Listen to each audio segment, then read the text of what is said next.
Today in Unsolved, Florida, a woman tells her family in Canada that she's heading west to Vancouver. Somehow, she ends up 3,000 miles away in a wooded area of Brevard County. For 40 years, she was known only as the Malabar Jane Doe 1985.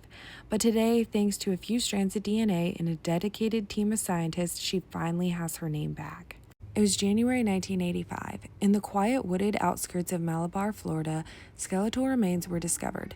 There was no ID, no jewelry, and no clues to tell investigators who this woman was. For 4 decades, the case sat in a folder at the Brevard County Sheriff's Office. Sketch after sketch was made trying to reconstruct a face that someone somewhere would recognize, but the calls never came.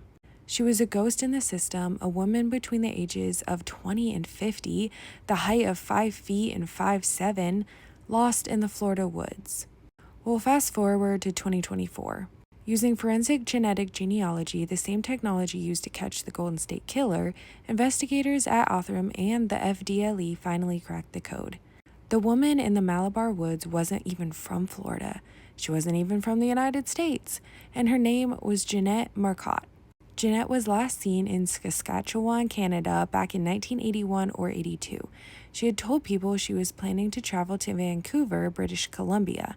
But somewhere between the plains of Canada and the Pacific coast, Jeanette's path took a sharp, mysterious turn south.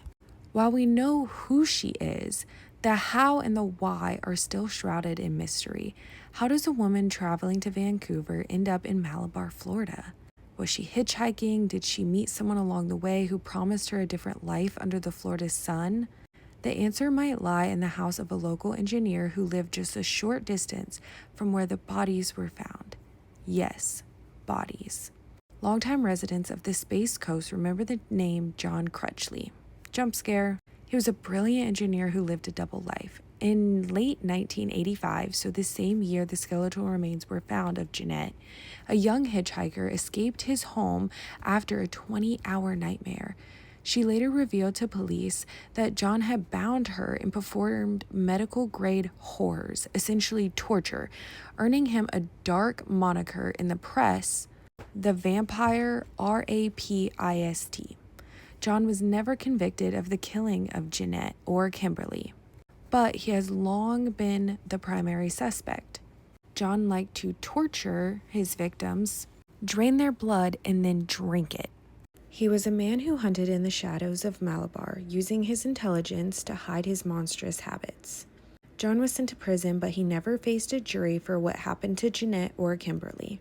In 2002, he's found unresponsive in his cell at the Hardy Correctional Institution. Investigators concluded that his passing was an accident, autoerotic asphyxiation. Unfortunately, this means he took his secrets to the grave. But he could not hide DNA. Her identification is the 51st case in Florida solved by the Othram team, proving that no matter how much time passes, the truth is written in our very cells.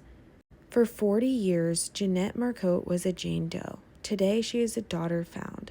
While her story ended in a tragedy that we don't fully understand, she is no longer kept a secret by the Malabar woods.